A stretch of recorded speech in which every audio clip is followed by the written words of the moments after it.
جانے کے دو فائدے ہوتے ہیں نوجوان کو. ایک فائدہ تو یہ ہوتا ہے کہ جو انڈے پراٹھے اس نے کھائے ہوئے ہیں نا وہ سارے صحیح جگہ لگ جاتے ہیں, مسل بنانے میں, گروتھ میں لگ جاتے ہیں, انرجی ساری ادھر سر ہو جاتی ہے. اس لحاظ سے بھی گناہ سے حفاظت ہوتی ہے. دوسرا فائدہ یہ ہوتا ہے کہ جب جم جانے والا نوجوان اس کی صحت بننا شروع ہوتی ہے, وہ دیکھتا ہے شیشے میں کھڑے ہو کر پہلے کیسا تھا, پہلے میری شیپ یوں تھی, وہ یہ محسوس کرتا ہے کہ پہلے میں یہاں سے شروع ہو کے پہلے یہاں جاتا تھا, پھر وہاں سے گھوم کے واپس آ کے پھر نیچے جاتا تھا میں, اور پچھلی سائڈ سے بھی ایسا تھا, میں یوں آتا تھا پھر یوں ہو کے یوں تھا, اسپیڈ بریکر تھا بہت بڑا درمیان میں, ٹھیک ہے, بہت بڑا اسپیڈ بریکر تھا, پھر گھوم کے واپس ایسے گاڑی آتی تھی, اور اس میں بھی پورا پھر ٹیڑھا میڑھا, یہ بھی نہیں گئے.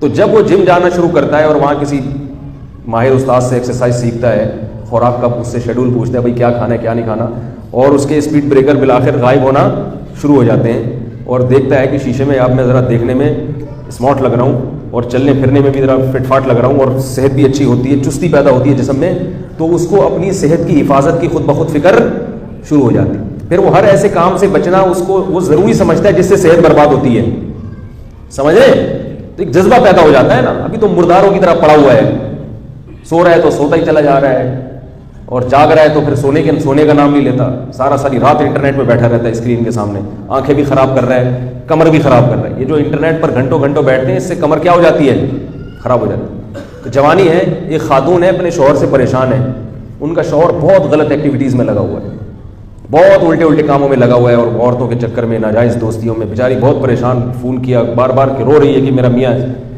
وہ میاں کو ہر طرح سے سمجھا کے دیکھ لیا, اس کا میاں سدھرنے کا نام نہیں لے رہا. تو میں نے اس خاتون کو کہا صبر کرو, تھوڑے دن میں بڈھا ہو جائے گا, تھوڑے دن میں کیا ہو جائے گا, بڈھا ہو جائے گا.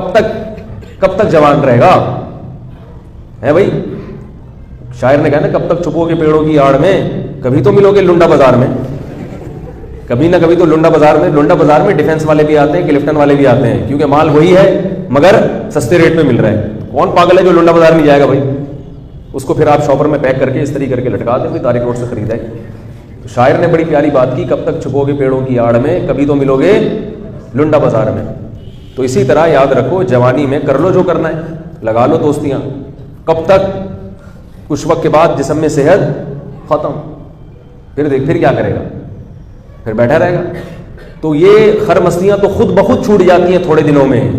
یہ تو اللہ نے جوانی میں امتحان رکھا ہے کہ اپنی مرضی سے چھوڑ دو گے تو ثواب ملے گا, جب اللہ چھڑوائے گا تو پھر ثواب نہیں ملے گا. حسرتیں الگ, جوانی کو یاد کر کے ہائے ایسے تھے, ہائے یوں تھے, ہائے یہ ہوا تھا, ہائے یہ ہوا تھا, اور کچھ کرنے کی قوت ہی جسم میں نہیں بچی, اور باڈی میں وہ اٹریکشن بھی ختم ہو جاتی ہے کہ لوگ آپ پہ مرے آ کے. وہ ایک گلوکار تھا نا, جوانی میں بڑے زبردست گانے گایا کرتا تھا, آہستہ آہستہ بوڑھا ہوا تو ظاہر ہے وہ آواز میں بھی دم ختم ہو گیا اور بتی سی لگ گئی. تو جب وہ اسٹیج پہ کھڑا ہو کر گانا گاتا تو وہ بتی سی گر جاتی, ذرا سا زور لگاتا نا کسی گانے کے کسی بول پہ تو بتی سی نیچے گر جاتی, بیچارہ جھکتا اٹھاتا, پھر گانا گانا شروع کرتا تو پھر بتی سی گر جاتی. 2-3 دفعہ ایسا ہوا تو کسی نے کہا کہ بھائی گانا گاؤ, کیسٹ کیوں بار بار تبدیل کر رہے ہو یار, تمیز سے گاؤ گانا, یہ کیسٹ بار بار کیوں چینج ہو رہی. تو کیسٹیں چینج ہونا شروع ہو جاتی ہیں. تو اللہ تعالیٰ نے جب انسان کو جوانی دی ہو, صحت دی ہو, تو وہ اپنی جوانی کی قدر نہیں کرتا, وہ حرام اور ناجائز کاموں میں برباد کرتا. ایک بات یاد رکھو, جو میڈیکل سائنس کہتی ہے, ڈاکٹر کہتے ہیں کہ ان ناجائز کاموں میں اپنی صحت برباد کرنے سے صحت خراب نہیں ہوتی. یہ آج کل ڈاکٹروں نے ایک نئی چیز لے کر آئے ہیں مارکیٹ میں. ڈاکٹر نے یہ بھی ایک نئی چیز نوجوانوں کو اور برائیوں میں لگا دیا انہوں نے, کہ اپنی خواہش کو غلط طریقے سے پورا کرنے سے صحت خراب نہیں ہوتی. یہ 100% غلط ہے, صحت اس سے خراب ہوتی ہے. تو ڈاکٹروں کی یہ بات قابل قبول نہیں ہے, اور یہ ڈاکٹروں ہی کی بات میں آپ کو نقل کر رہا ہوں کہ جو ماہر ڈاکٹر ہیں, جن کی ریسرچ ہے ان چیزوں میں, وہ کہتے ہیں کہ برباد ہو جاتی ہے صحت انسان کی, گروتھ نہیں ہوتی اس کی, اور صحت نہیں بن پاتی.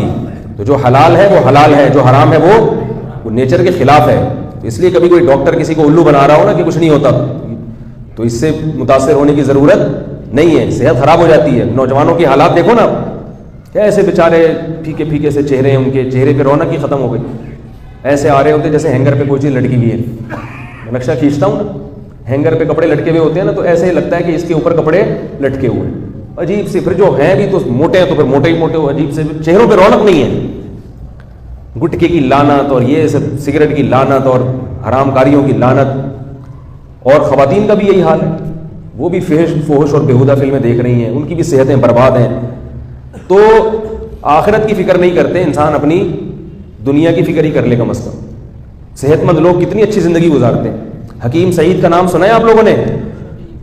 حکیم محمد سعید صاحب بڑے نیک آدمی تھے، داڑھی نہیں تھی، اللہ ان کو توفیق دے، مغفرت فرمائے ان کی، لیکن باقی چیزوں میں بہت زبردست انسان تھے. وہ تکبیر اولیٰ کبھی فوت نہیں ہوتی تھی.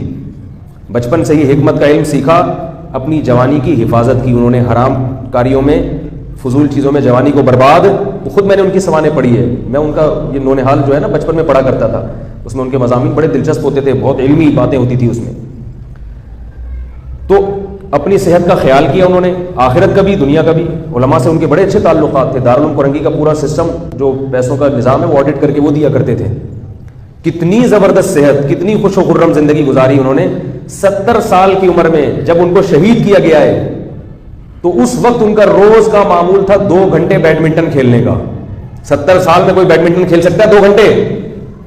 بیڈمنٹن وہ نہیں جو شٹل کاک سے کھیلا جاتا ہے، وہ تو لیڈیز بھی کھیل سکتی ہیں. وہ جو بڑے والے ریکٹ سے نہیں کھیلا جاتا، ٹینس کہتے ہیں اس کو. ایک تو ٹیبل ٹینس ہوتا ہے نا، اچھا بیڈمنٹن تو اور چیز ہے. سوری میں نے تو عرصہ ہو گیا کھیلے ہوئے. تو ہم بھی بچپن میں کھیلتے تھے، لیکن جب سے مولوی بنے تو ہم نے بھی چھوڑ دیا. تو وہ اب تیراکی پہ لوگ نہیں مان رہے، تو اگر ٹینس کھیلنا شروع کر دیا تو پتہ نہیں کیا کریں گے لوگ. تیرتے ہوئے اچھے نہیں لگ رہے لوگوں کو. تو وہ کیا کیا انہوں نے، وہ کھیلتے تھے روزانہ ٹینس کھیلتے تھے. تو آپ ذرا کھیل کے دیکھیں 1 گھنٹہ، جوان آدمی اندر سے پورا ہل جاتا ہے اس میں.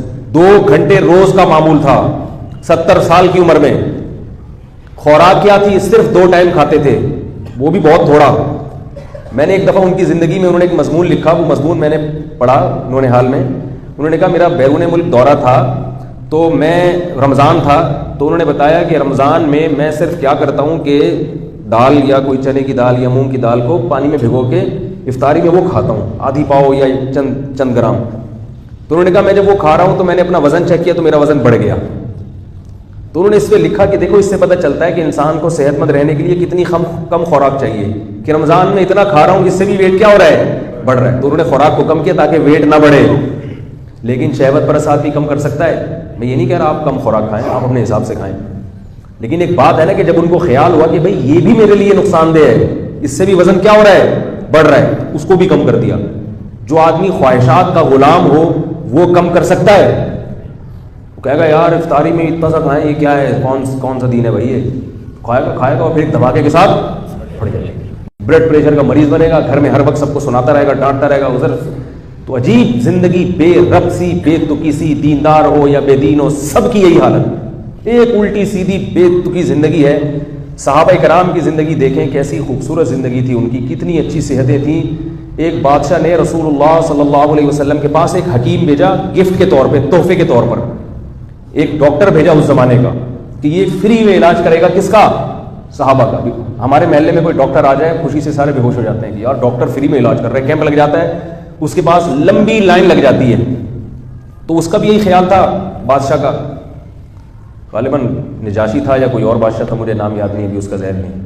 تو اس نے گفٹ بھیجا ایک طبیب کہ ہمارے یہاں کا مایا ناز طبیب ہے، اس زمانے میں ڈاکٹر طبیب ہوا کرتے تھے یونانی طب، تو یہ علاج کرے گا. اس کا خیال تھا یہ بڑے خوش ہوں گے. تو وہ سارا دن بیٹھ کے مکھیاں مارتا رہتا تھا. وہ طبیب جو تھا نا سارا دن بیٹھ کے کیا کرتا رہتا تھا، بیماری نہیں ہوتا تھا کوئی، بہت کم کیسز آتے تھے بیماری. تو اس نے تجزیہ کیا کہ کیا وجہ ہے کہ بیماری نہیں ہوتے یہ لوگ.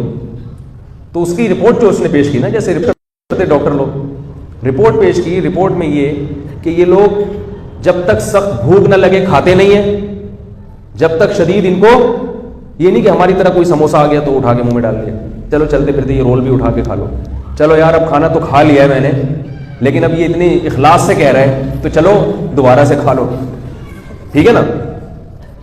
تو وہ اس نے کہا کہ ان کو جب تک شدید بھوک نہیں لگتی یہ کھاتے نہیں ہیں، اور تھوڑی سی بھوک باقی ہوتی یہ کھانا چھوڑ دیتے ہیں. ابھی بھوک تھوڑی سی باقی ہوتی ہے یہ کھانا چھوڑ دیتے ہیں، کیونکہ رسول اللہ صلی اللہ علیہ وسلم نے ارشاد فرمایا مومن شہوت پرست نہیں ہوتا. حدیث میں آتا ہے کہ ایک شخص رسول اللہ صلی اللہ علیہ وسلم کی خدمت میں آیا، غیر مسلم تھا، کافر تھا. آپ نے اس کو دودھ کا پیالہ پیش کیا اکرام کے طور پر، اس نے دودھ پیا. آپ نے فرمایا اور؟ اس نے کہا اور. آپ نے دوسرا پیالہ پیش کیا, 7 پیالے پی گیا دودھ کے. وہ کتنے پیالے؟ آپ نے اور پیش کیا, اس نے فرمایا بس شبیعت تو سیر ہو گیا. پھر اللہ نے اس کو توفیق دی, کلمہ پڑھا, اسلام قبول کیا اس نے. اگلے دن دوبارہ آیا, آپ صلی اللہ علیہ وسلم نے دودھ کا پیالہ پیش کیا, بھوکا تھا, اس نے دودھ پیا, 1 پیالہ پی گیا. آپ نے فرمایا دوسرا, فرمایا قد شبیعت, بس سیر ہو گیا. حالانکہ اس نے یہ بیان نہیں سنا نبی کا کہ مومن کیا کرتا ہے, کم کھاتا ہے. یہ سنا اس نے نہیں سنا. ایمان کی برکت کہ خود بخود خواہشات نفسانیہ میں قناعت پیدا ہوگی. بس 1 پیالہ جب ہے پیٹ, کیا ٹھوستے چلے جاؤ.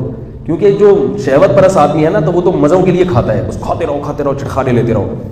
مومن کھاتا ہے, وہ بھی لذت کی چیزیں کھاتا ہے, مگر کھاتا کس سے؟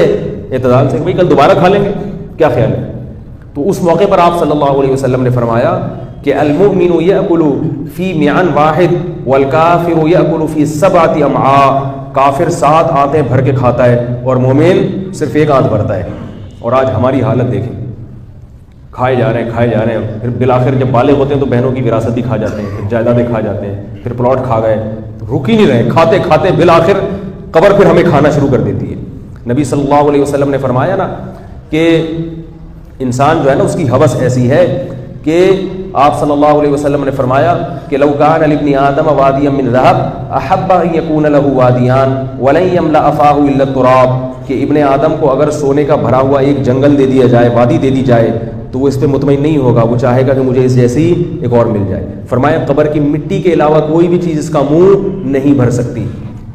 تو یہ بات میں اس لیے کر رہا ہوں کہ تھوڑا سا نا اپنے آپ کو عادی ڈالیں خواہشات کی مخالفت کی. ہر وہ کام جس کا دل چاہ رہا ہو وہ نہ کر لیا کریں. بعض کام ایسے بھی کیا کریں جو آپ کی خواہشات کے, دل چاہ رہا ہے صبح کہ نہیں روزہ رکھوں گا, بسم اللہ کر کے روزہ رکھوں. کیا خیال ہے بھائی؟ نہیں چاہ رہا ایسے رکھے گا, جاؤ نفس کو بولو, لڑو نا نفس سے. آپ دل نہیں چاہ رہا آج تو رکھے گا. جس دن دل نہیں چاہ رہا اسی دن کیا ہوگا؟ جس دن دل چاہ رہا ہے کہ دل نہیں چاہ رہا نماز پڑھنے کا, آج تو پڑھے گا. کیا خیال ہے؟ آج تو کیا ہوگا؟ آج تو ہم پڑھے گا. یہ ہم پڑھے گا جو ہے نا, یہ مکرانیوں کی زبان ہے, کیونکہ یہ اسٹائل مکرانیوں پہ سوٹ کرتا ہے, اور اسی کے اسٹائل میں نفس کو سمجھاؤ گے تو نفس بات مانے گا.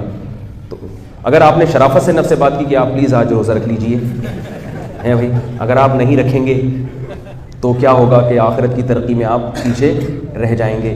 اگر آپ آج نماز نہیں پڑھو تو نہیں سمجھ میں آتا. بدماشی کی زبان اور ہوتی ہے, محبت کی زبان اور ہوتی ہے. نفس, اپنا نفس جو ہے نا بدماشی کی زبان سمجھتا ہے. اپنے آپ کو جب تک بدماشی سے بات نہیں کرو گے بات نہیں مانے گا. دوسرے سے تمیز سے بات کرو, اپنے آپ سے کبھی تمیز سے بات مت کرو. تنہائی میں بیٹھ کے اپنے آپ کو گالیاں بھی دیا کرو. حقیقت ہے. بولے تو ساری زندگی تیری گزر گئی, تو نے تیر کیا مارا ہے اب تک؟ حقیقت ہے, ہم میں سے ہر شخص اپنا گریبان جھانک کے دیکھے. بولے بھائی کوئی 20 سال کا ہو گیا, کوئی 30 سال کا ہو گیا, کوئی 35 سال کا ہو گیا, کوئی 40 سال کا, تو نے زندگی میں کیا تیر مارا ہے؟ 2-4 نیکی کے کام تو ہر آدمی کر لیتا ہے, تیر کیا مارا ہے؟ لوگ کہاں سے کہاں پہنچ گئے, اور تو نے کیا تیر مار دیا؟ اپنی عبادت دیکھ, تو سخاوت دیکھ, کتنی تو نے رشتہ داری میں جوڑنے میں کتنا بڑا کردار ادا کیا تو نے, بہنوں بھائیوں پہ خرچ کرنے میں تو نے کیا تیر مارا ہے, کتنے مدرسے بنا دیے تو نے. تو اپنے آپ کو تھوڑا سا کیا کرنا چاہیے؟ تانے دینے چاہیے. اس سے انسان تھوڑا سا, فطرت عجیب ہے, دوسرے کی آنکھ کا بال بھی اس کو نظر آتا ہے اور اپنی شہتیر بھی اس کو نظر نہیں آتا.